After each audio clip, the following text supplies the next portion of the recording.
Hello everybody, I'm the Mr. C and this is my One Wheel Crisis.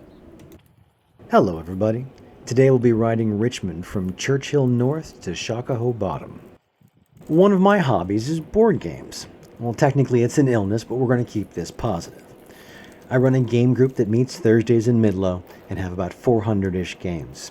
So today I'm going to show you several board games with, well, we'll call it technically a theme of building. And stick around to the end of the video where I'll go over a very, very brief history of games. Welcome to is a game by Deepwater Games, designed by Benoit Turpin and Anne Heidsieck. Theoretically up to 100 players. Takes about 25 minutes to play, is a medium-light complexity, and does irritate the existing AP conditions. Also has a solo mode. Welcome to is a hybrid roll and write, a flip and write if you will. In Welcome to, you're a developer building your own Brandermillish housing development. You're building houses in lots, and like any good developer, you need a robust numbering system. But it's not just about filling in numbers. You have several scoring goals you can try to achieve, and special abilities to help along the way. Each player gets a score sheet. 3 plan cards are randomly chosen and placed project side up. The number cards are shuffled and divided into 3 equal piles. And during a round, each player will choose a number special card ability combo from the same row. They must place the number on the score sheet, and they may use the special ability. The tricky part is that the numbers all have to be in order in each row. But fear not, you have ability to make subdivisions, combine houses for co-tenancy, letting you use the same number twice, and even create roundabouts to force subdivisions. If the player is unable to place their house according to the placement rules, they score a building permit refusal. Once all the players have placed their numbers and or used their abilities, it's time for a new round. The top cards from the number piles are flipped to reveal their abilities. This creates a new set of combinations for players to add to their score sheets. You continue to add numbers to your sheet until someone either crosses off their 3rd building permit refusal, or achieves all 3 city plans, or a player has built all the houses in their streets. I would say that I like this game. I like that it has cards instead of dice, because sometimes the dice are actually trying to kill you. And with this, the extra clues on the cards and the ability to remember which cards of the 81 card deck have been played give the game a more tactical feel than your standard roll and write. Now, I understand it's an inept analogy. I like it that it plays quickly, it's easy to teach, it comes in a very small box, and the solo mode is pretty good too.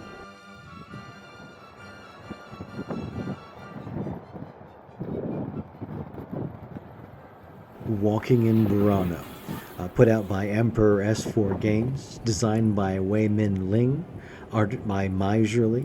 It's a 1 to 4 player game, takes about 20 to 40 minutes to play, is of medium-light complexity, and has a solo mode. In this game, players build colorful houses in Burano, Italy, and try to attract tourists and inhabitants. Each player builds a tableau of 5 houses of 3 stories. Players draft from a pool of floor cards. You can draft 1, 2, or 3 cards in a column. You pay $1 to place a floor, and $2 for each additional floor up to 3. There's a hand limit of 3 floor cards, and you may use up to 2 scaffold cards to support buildings when floors aren't placed in the right order. 2 main rules of the placement. All of the 3 house cards must be the same color. You cannot have 2 buildings of the same color next to each other, and each player has 4 regulatory bonus tokens which break these rules. If the exception tiles aren't used, they will score points at the end of the game. When you complete a house, you can then draft either a tourist or an inhabitant and place them below the house just finished.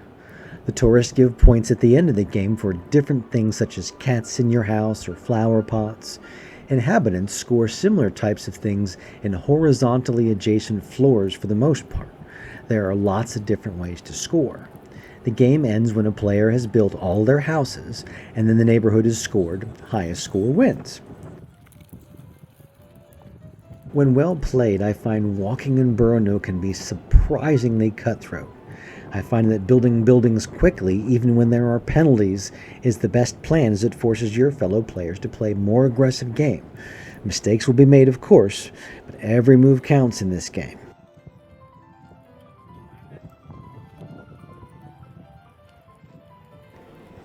Dream House is a game about building and furnishing a house. Players collect pairs of cards consisting of room and accessory cards, creating their dream homes. On the game board, there's a row of cards for room cards and a row of cards for resource cards. The leftmost resource space is left empty. A round consists of a player choosing one of the 5 columns of cards and taking both. The room card is placed in the house, and then the resource card is applied. Each player chooses from a diminishing number of columns. If any player chooses the leftmost column, they get a room card and the first player's token. There are a few room placement rules to keep in mind. Basement cards are played in the basement, and everything else is played in the top 2 floors. There can never be an empty space below the card you've played, and some cards can be expanded. And once you play a decor item in a room, that room is considered finished and may no longer be expanded. You may never expand a room beyond its maximum size. Resource cards can have decor items on them, and you may not play 2 cards of the same room type next to each other on the same floor. If you can't play a room card, you place it face down as an empty room. After all players have chosen a column, the remainder are discarded and the board is refilled. After 12 rounds, the game is over and the house is scored. Now, despite its plastic and cartoony look, there's more game here than you'd expect. There's a lot of strategy based on early room placement and balancing when to play decor versus finishing off a room. Not an aggressive game, but there is some mild take that. Kind of a cross between Best Treehouse Ever and Sushi Go. I can think of games that do the same mechanics a little better, but still an enjoyable game. Gene is a game designed by Rainer Knizia. The artist is Dennis Lohausen. The publisher is Egert Spiel. It's a 2 to 4 player game, takes about 20 to 30 minutes to play, a medium to light complexity, and no solo mode. Gene is a tile-laying game by Rainer Knizia. Now, Knizia isn't known for his thematic games, but this one's theme shines through a little. You have a board that is divided into squares. There are 3 colored squares in the middle of the board where your initial pieces have to be placed, and across the board you find darker squares that are villages. Each player gets 3 tiles. A tile has 2 squares that can be blue, red, or yellow.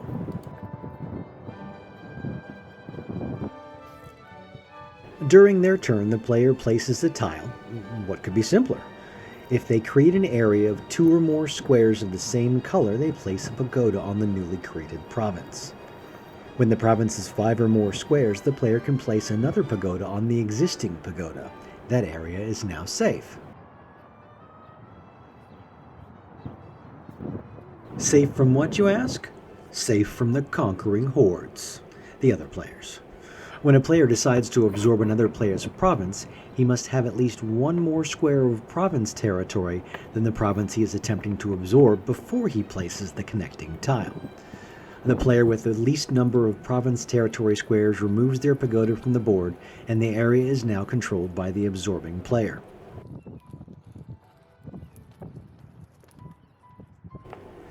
Villages can be conquered. The player with the most pagodas in the area surrounding the village controls that village, and they can place a pagoda there.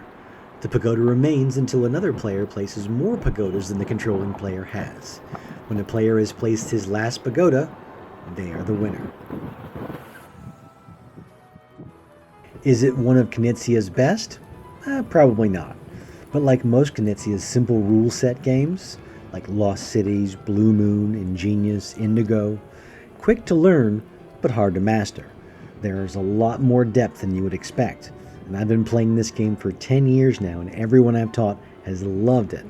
Well worth a play if you can get a copy.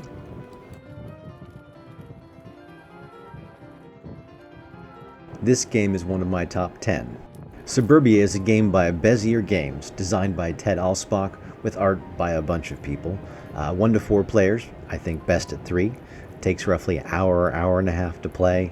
Medium complexity, and definitely irritates existing AP conditions. Suburbia is a tile-laying game in which players build an economic engine and infrastructure. Your city should be profitable and encourage population growth. Bear with me. On your turn, you purchase a tile and place it in your city. Each tile that you place can, and should, have an effect on surrounding tiles, sometimes through adjacency and other effects as well. For example, if you place an office supply store next to an office building, your income will increase. But put a residential tile next to a factory, and your population will decrease. Although when you increase your population, you will decrease your income and your reputation. Mechanically, it means you're trying to increase your population, just not too quickly. Highest population wins at the end of the game. This game is a Euro, and so there's very little player interaction. It's not a completely multiplayer solo experience, as almost all other Euros are. The market shifts, and players will always take the tiles you want, forcing you to adapt. There are even a few tiles that interact with other cities. Also, the bonus objective tiles make you pay attention to your opponents to see who's competing with you. This is a great game. There's always something to do, whether it's buying buildings for a quick income boost or placing buildings for your best strategy. And even if you can't place a piece, you can always flip it over for more income. A lot heavier in regards to complexity than the other games on this list, but it's not nearly as complex as it looks. Give it a try. After the initial play, you'll be hooked. Well, that completes my themed list of games about building. This is not a list of my favorite games, but it is a list of good games. If you enjoy any of them, leave a comment below. And if you don't, well, that's okay. Any suggestions are welcome as well. Just remember, the best way to support myself and my channel is by liking and subscribing. Thank you also to my 62 subscribers. I appreciate each and every one of you. Now it's time for the history bit. I know I called it a history of board games, but it would be more accurate to call it a retrospective of the last 5,000 years of board games, and a very light one to boot.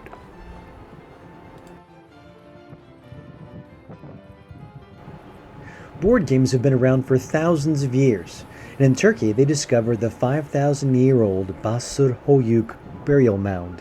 Inside they discovered 50 carved and painted stones thought to be the pieces of the earliest board game. Similar discoveries have been made in Egypt. Dice at the time were made of materials like wood, stone, and even carved of knuckle bones. As time went by, materials dice were made from became more refined, and we started to see dice made of glass, marble, and ivory. In 3000 BC, the pharaohs played a game called Senet. It was played with counters and throw sticks. It had 3 rows of 10 squares and a range of figures and pawns. In 2000 BC, the Mesopotamians played the royal game of which to them had a spiritual significance as they thought it foretold the future. Also in 2000 BC, we discovered backgammon, although when the Romans created it, they called it the Game of 12 Markings. It was later popularized in the 60s by Prince Alexis Obolensky. It is argued that chess originated in 1300 BC from the Romans as a game called Ludus Lantrum Colorum. It is believed that Ludus Lantrum Colorum was refined to a simpler version of what we now know as chess. The games appear to be very similar, but no solid proof exists. Chess has a long history from Hnefatafel to Chaturanga to modern times. Believe it or not, Snakes and Ladders comes from India from as far back as 200 AD. It was a kids' game that was supposed to teach about morality, good, and evil. Right around 1100 AD, we start to see dominoes. Although the history is unclear, it's believed that it was invented in China, but it wasn't until it reached France in the 18th century that it took off. The Egyptians played a game called Al-Karka around 1400 BC, but it wasn't until 1100 AD when the French slapped a board on it that it became checkers. Also, Parcheesi is from India in the 1600s, Go from 1612, Shogi, which is a Japanese chess variant from the 1700s, and Mahjong from the 1800s. Monopoly comes from 1903, designed by Lizzie Magie, and was originally called the Landlord's Game. She stated that it was a practical demonstration of the present system of land grabbing with all its usual outcomes and consequences. The original version had two sets of rules. One where you play as the monopolist, which is closest to the modern-day version, and the other where you play the anti-monopolist and score points for generating wealth. It seems we missed the point. And from here, board games start to ramp up. Clue, or Cluedo, was released in 1949, Risk in 1959, and also Diplomacy, the Friendship Killer, was also released in 1959. But I'm sure you all know the rest of the story from there. I'm going to leave off the history for now. And I know I'm leaving off some fairly important stuff as well, like RPGs in the 70s, Dungeons and Dragons, Warhammer in 87, the rise of card games in the 90s, Catan in 95, Board Game Geek, Kickstarter, Legacy games. But honestly, if anyone's still watching at this point and wants the video, just let me know by leaving a comment below and I'll make a second video. Well, that's it for me. I'm ending my ride through the canal walk, which lets me out through Tredegar. If you're still here, much love. Thanks for spending the time and taking the ride. We'll see you next time.